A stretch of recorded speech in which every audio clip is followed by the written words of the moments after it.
సేవకుడు ప్రవీణ్ గారు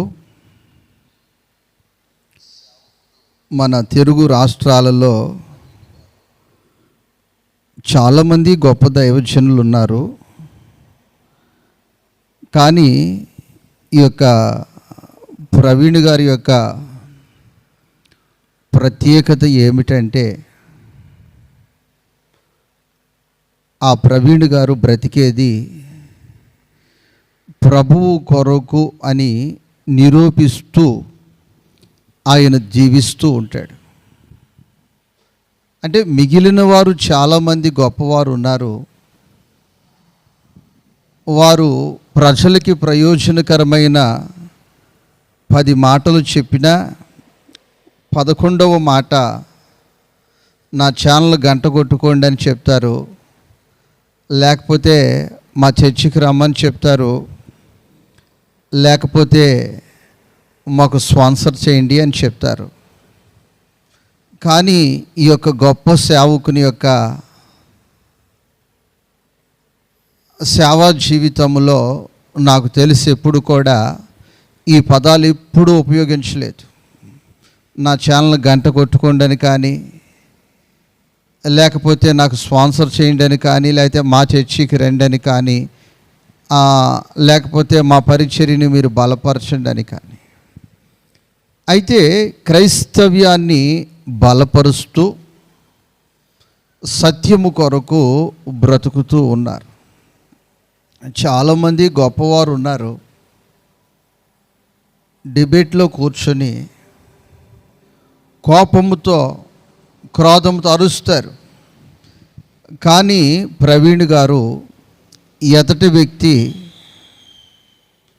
అడిగిన ప్రశ్నకు నెమ్మదిగా, సూటిగా, తేటగా ఆ ప్రశ్నకు తగిన జవాబు మాత్రమే ఆయన చిరునవ్వుతో చెప్తారు.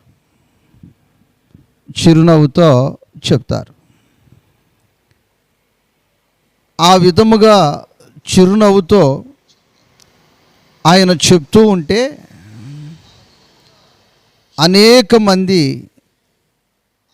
మన దేశంలో వారు హిందువులు కావచ్చు, క్రైస్తవులు కావచ్చు, ముస్లింలు కావచ్చు,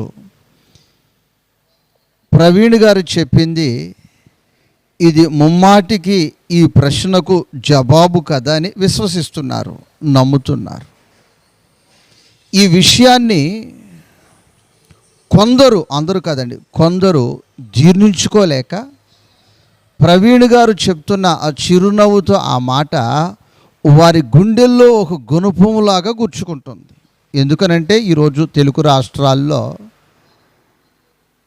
సత్యము పట్ల మంచి పట్టున్న వ్యక్తి ప్రవీణ్ గారు. ఏ వ్యక్తి ఏ డౌట్తో ఏ ప్రశ్న చెప్పినా వెంటనే దానికి తగినది సూటిగా, తేటగా, వివరముగా చెప్పగలిగిన సామర్థ్యత కలిగిన గొప్ప దైవజనుడు ప్రవీణ్ గారు. అలాంటి ప్రవీణ్ గారిని మనము కోల్పోయాం. అయితే దేవుని వాక్యము చెప్తుంది, మనము నిరీక్షణ లేని వారము కాదు, మనము నిరీక్షణ కలిగిన వారము. ప్రవీణ్ గారు ఎంత శ్రమ పడ్డారో ఆ శ్రమకు ప్రతిఫలము ప్రభు దగ్గర అనుభవిస్తారు.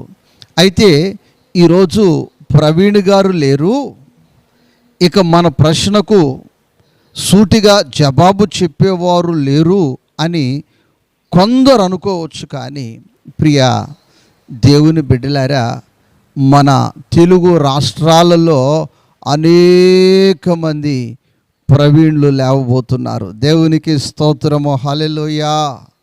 ఒక చెట్టు, ఒక విత్తనము చనిపోతే, ఒక చెట్టు చనిపోతే దాని విత్తనాలన్నీ 100 చెట్లుగా పుడతాయి. అలాగే ఆది అపోస్తులు అనేక మంది ఈ విధముగా పరిచర్య చేస్తూ ప్రతి ప్రశ్నకు సూటిగా సమాధానం చెప్తూ జీవిస్తూ ఉంటే ఇలాగ హతసాక్షులు అయిపోయారు. కానీ ఈ పరిచర్య విస్తరిస్తుంది, సత్యము విస్తరిస్తుంది, భూదిగంతాల వరకు విస్తరిస్తుంది, ప్రతి గ్రామానికి విస్తరిస్తుంది, ప్రతి పట్టణానికి కూడా విస్తరిస్తుంది. మనము నిరీక్షణ లేని వారము కాదు. ప్రవీణ్ గారు స్వార్థము లేకుండా, నా ఛానల్ అంటూ లేకుండా, నా ఫౌండేషన్ అంటూ లేకుండా, ఇది నా పరిచర్య అంటూ లేకుండా క్రైస్తవ్యాన్ని బలపరిచారు. శత్రువుకి గుండెల్లో వణుకు పుట్టించారు, శ్రమపడ్డారు. ఈరోజు ప్రభు దగ్గరికి వెళ్ళిపోయారు.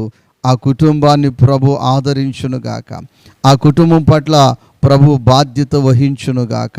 అయితే ప్రభుత్వాన్ని ప్రభు ప్రేరేపించి న్యాయము జరిగించునుగాక. అది ఇప్పుడు చెప్తూ ఉన్నారు అనేక మంది. అది హత్య కాదు, అది మర్డర్ చేసినట్లు పరిస్థితులు ఉన్నాయి అని చెప్తూ ఉన్నారు. ఏది ఏమైనా ఆ దోషులను ప్రభు విడిచిపెట్టడు, న్యాయము జరుగునుగాక. మరి ఈ పూట అనేక మంది దైవజనులు, అనేక మంది సహోదరులు మరి రాజమండ్రి ప్రభుత్వ హాస్పిటల్ దగ్గరికి వచ్చి మరి మా యొక్క రక్త సంబంధి అని నిలబడ్డారు. వారందరినీ ప్రభు దీవించునుగాక, వారి పరిచర్యను ఆశీర్వదించునుగాక. ఎందుకనంటే ప్రవీణ్ గారు ఎవరంటే మన రక్త సంబంధి. అలాగే ఈ విషయం మీద స్వార్థము లేకుండా, ఈ యొక్క ఒత్తిళ్ళకి లొంగుకోకుండా ప్రతి ఆఫీసరు, ప్రతి అధికారి పని చేయునుగాక. అలాగే మరి ప్రతి ఒక్క క్రైస్తవుడు కూడా మరి బయటకు వచ్చి మరి ప్రవీణ్ గారు విడిచి వెళ్ళిన పరిచర్య కొనసాగించినట్లు, విస్తరించినట్లు, ఆ కుటుంబాన్ని ప్రభు దీవించినట్లు, ఆదరించినట్లు మరి ప్రార్థన చేయవలసిన బాధ్యత మనకెంతో ఉంది. ఇదిగో మనం క్రైస్తవులం, మనము కృంగిపోయేవారము కాదు, ప్రభు కొరకు నిలబడేవారం. ఈ పరిస్థితి నీకే వచ్చినా, ఈ పరిస్థితి నాకే వచ్చినా మనకు భయం లేదు, మనకు నిరీక్షణ ఉంది. మనం ప్రభు కోసం బ్రతుకుతున్నాం, ప్రభు కోసం చనిపోవటానికి సిద్ధముగా ఉన్నాం. మన ప్రయాసకు తగిన ఫలము పరలోకములో ప్రభు అనుగ్రహిస్తాడు. ఇప్పుడు ప్రవీణ్ గారు పరలోకములో విస్తారమైన ధనమును సమకూర్చుకున్నాడు, ప్రభుతో కలిసి జీవిస్తారు. అయితే ప్రియ దేవుని బిడ్డలారా, మరి ఆ యొక్క పరిస్థితులను ప్రభు గమనిస్తున్నాడు. ప్రతి అధికారి స్వార్థము లేకుండా పనిచేసి, ప్రతి నాయకుడు స్పందించి న్యాయము జరిగించునుగాక.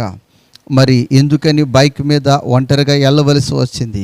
వెళుతున్న వారిలో ఎవరు ఏ స్థలంలో అటాక్ చేశారో మరి ప్రతి ఒక్కటి బయటికి సమాజానికి తెలుసున్నట్లు మరి ఆ దోషులకు నిశ్చయముగా మరి శిక్ష విధించబడినట్లు మరి మనందరం ప్రార్థన చేద్దాం. ప్రభు సహాయము చేయనట్లు మరి తెలుగు రాష్ట్రాల్లో ఉన్న క్రైస్తవులందరూ కూడా ఐక్యత కలిగి ఏక స్వరముతో స్వరం వినిపించినట్లు, ప్రతి అధికారి స్పందించినట్లు మరి ప్రభు కృప చూపినట్లు మనం ప్రార్థన చేద్దాం.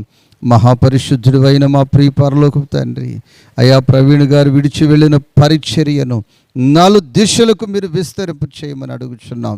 ఆ కుటుంబాన్ని అయా ఆదరించండి, ధైర్యపరచండి, ఓదార్చండి. అయా ప్రవీణ్ గారు తండ్రి రాజమండ్రి ప్రాంతంలో అయా ఒక చోట సభలో మరలా నేను రాకపోవచ్చు, అయితే మీరు సత్యములో నిలిచి ఉండని తుది మాటలు చెప్పారు. అయా ఎంతో పరుగెత్తారు, అయా రెస్ట్ లేకుండా పరుగెత్తి పరిచర్య చేశారు. అయా ప్రవీణ్ గారు ఒక్క మాట మాట్లాడుతుంటే శత్రువు గుండెల్లో గుణపాలు గుద్దినట్లు, గుణపాలు పొడుచున్నట్లు అయా భయపెట్టే మాటలు మాట్లాడేవాళ్ళు. చాలా మృదువుగానే మాట్లాడిన, చిరునవ్వుతో మాట్లాడిన, శత్రువుకి మాత్రము తండ్రి భయము పుట్టే మాటలు మాట్లాడేవారు. సత్యము కొరకు నిలబడేవారు. ప్రతి ప్రశ్నకు సూటిగా, తేటగా, వివరముగా, చిరునవ్వుతో, కోపము లేకుండా సమాధానం ఇచ్చారు.